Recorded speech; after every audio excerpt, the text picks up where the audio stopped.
YouTube চ্যানেলে আপনাদের সকলকে স্বাগত জানাই। আজ আমি আপনাদের যে গল্পটি শোনাতে চলেছি সেই গল্পটির নাম নতুন সূর্যোদয়। এটি আমাদের ধূলিকণার স্বপ্নযাত্রা অফিসিয়াল ইউটিউব চ্যানেলের অরিজিনাল নিবেদন। তাহলে চলুন আর কোনো বাড়তি কথা না বাড়িয়ে সরাসরি প্রবেশ করা যাক আজকের গল্পে।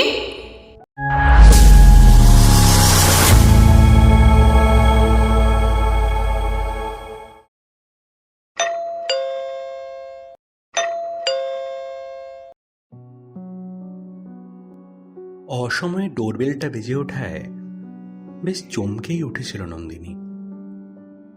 আসলে এরকম সময়ে কেউ তো বড় একটা আসে না। একলা ঝামেলাহীন সংসারে তার একমাত্র প্রিয় অভ্যেস বই পড়া, তাই তাতেই ব্যাঘাত ঘটাতে একটু ভ্রু কুঁচকেই যায় তার। আসছি। সুর যেন তার চড়ে যায়। রীতিমতো অভিজাত পাড়ার একটি নাম করা কমপ্লেক্সে ডাবল বেডরুম ফ্ল্যাটের অধিকারিণী মিস নন্দিনী মুখার্জি। কিছুদিন আগে অবধিও এই ফ্ল্যাটে একা ছিলেন না তিনি, বরং খুব হাসি খুশি এক সুখী দম্পতির মতোই সুখে শান্তিতে ঘর করছিলেন, যাতে বিঘ্ন ঘটে মাস কয়েক আগে।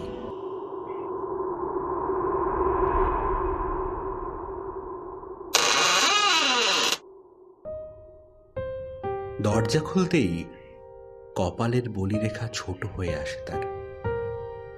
সামনে দাঁড়িয়ে তার কলেজ সহপাঠী অনুপম। অবাক হওয়ার পালা নন্দিনীর। একে ছুটির দিন, তাই বেলা 3টে। এতদিন পরে দেখা। প্রথম কিছুক্ষণ ঘড়ি কাটে না তার।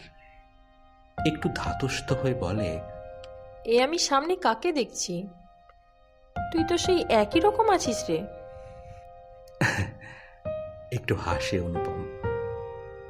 আর তুই তো ভালোই মুটিয়েছিস। তারপর বেশ রাগত স্বরেই বলল, দেখা কি করে পাবি শুনি? 1 বছর হলো আমি দেশে ফিরেছি। এই কদিনে যতগুলো জমায়েত হয়েছে তার একটাতেও এসেছিস তুই? অপ্রস্তুত হয়ে ওঠে নন্দিনী। বন্ধুকে প্রাণপণে বলতে চাইল যে সে তার আগের প্রত্যেকটাতেই গেছে, শুধু এই কদিন তার কোনো ইচ্ছে করে না কোথাও যেতে, তাই সে কোনো সামাজিক অনুষ্ঠানেই যায় না।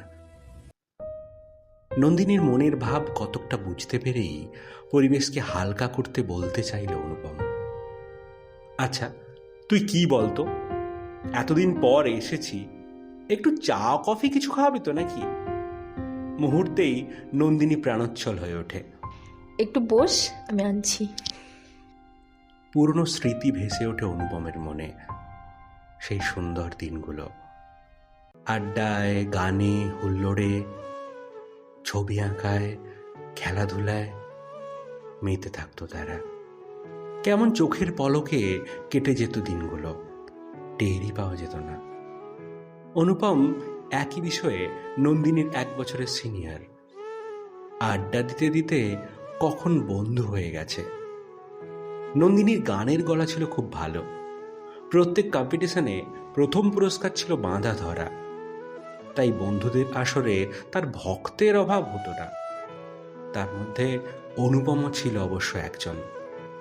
ব্যাপারটা শুধু ভক্ত বা বন্ধুর থেকে যে বেশি কিছু ছিল তা বোধহয় অনুপমের বেস্ট ফ্রেন্ড রিক্ত ছাড়া অন্য কেউ জানত না। নিজের মধ্যেই হারিয়ে গিয়েছিল অনুপম সেই চির নতুন দিনগুলোর সজীবতার মধ্যে। নন্দিনীর ডাকে যেন সম্বিত ফিরে এলো। তা ডক্টরদের সময় বোধহয় খুব একটা ভালো যাচ্ছে না। তাই ডক্টর অনুপম ঘোষের এই অবেলায় সামান্য ঘরণীকে মনে পড়েছে। হালকা হাসে অনুপম। আসলে এই ডক্টরের তার অনেক পুরনো পেশেন্টের খবর নিতে খুব ইচ্ছে করছিল, তাই। কি আর করবে সে? মিস নন্দিনী তো আর নিজে থেকে কাউকে ধরা দিতে চান না। খানিকক্ষণ সব কেমন চুপচাপ। তবে একটা উদ্দেশ্য আছে বলতে পারিস। পরের রবিবার মানে 18 তারিখ আমরা সকলে একটা আউটিং প্ল্যান করেছি সাউথ সিটিতে।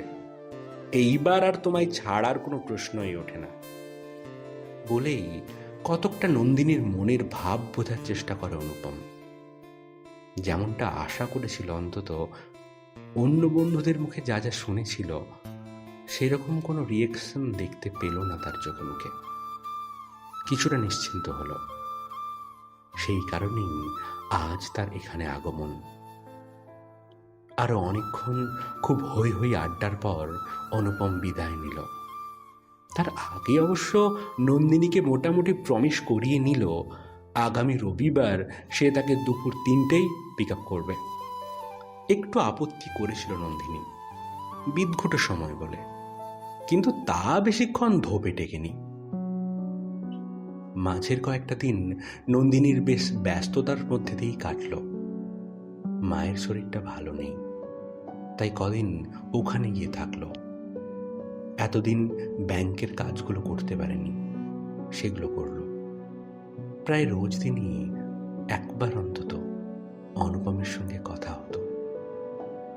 নন্দিনীর স্বামী আর্য চলে যাওয়ার পর এই প্রথম মরুভূমিতে ওয়েসিসের মতো কিছু পেল নন্দিনী। সব মন খারাপ, চিন্তা, সব কিছুর মধ্যে অনুপমের ফোন যেন ছিল তাজা হাওয়ার মতো। সেই সব দিনের সজীব হাওয়া, চনমনে ভাব যেন নন্দিনীর মধ্যে নতুন প্রাণ সঞ্চার করতে লাগলো। অবশেষে সেই দিন চলে এলো কাছে। আবার সেই ছোটবেলার বন্ধুদের সাথে নন্দিনীর কতদিন পর দেখা হওয়ার কথা। সকাল থেকেই তার মনটা ছিল বেশ ফুরফুরে। তাড়াতাড়ি লাঞ্চ সেরে নিল। ঠিক 3টে কলিং বেল অনুপমের উপস্থিতি জানান দিল।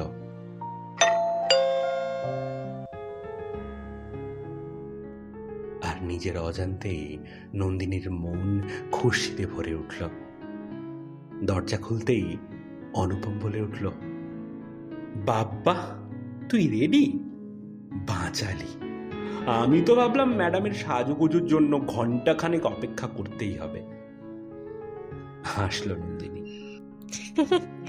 ভাট না বকে চল তো, দেরি হয়ে যাবে। কতদিন পরে সকলকে দেখবো। সাউথ সিটির গেটে পৌঁছে সব কটা চেনামুখী প্রায় দেখতে পেল নন্দিনী। হাত নেড়ে কাছে যেতেই সকলে হই হই করে উঠল।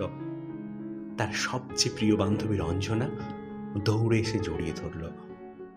সকলে একজোট হয়ে ওপরে ফুটকোটে এসে বসল। কত কথা যে ভাষা পেতে লাগলো, কত না বলা সুর যে গান হয়ে উঠল।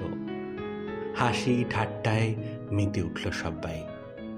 নন্দিনী আগেরগুলোই না থাকার জন্য বকা খেল একটু, যদিও কারণটা কারোরই অজানা ছিল না। চিরঞ্জিত বরাবরই আমোদে প্রকৃতির, সেই পুরো আড্ডা জমিয়ে দিল। এত হাসি ঠাট্টার মধ্যেও ডক্টর অনুপম ঘোষ যে মাঝে মধ্যেই তাকে দেখছেন তা কিন্তু নন্দিনীর নজর এড়ায়নি। আড্ডা শেষ হতে হতে রাত 10টা বাজল। অনুপম আগেই বলেছিল নন্দিনীকে সে ড্রপ করে দেবে। ফেরার পথে গাড়িতে নন্দিনী একটু চুপচাপই ছিল। রাতের স্নিগ্ধ রূপ গাড়ির ভেতর থেকে অনুভব করছিল। দিনটা খুব সুন্দর কেটেছে। এমনই যদি প্রত্যেকটা দিন কাটত বেশ হতো। তবে মনের কষ্ট, হতাশা কিছুটা ভুলতে পেরে অনেকটা হালকা লাগে নন্দিনীর। হালকা করে গান চলছে গাড়ির সাউন্ড সিস্টেমে। নন্দিনীর খুব প্রিয় একটা রবীন্দ্রসঙ্গীত।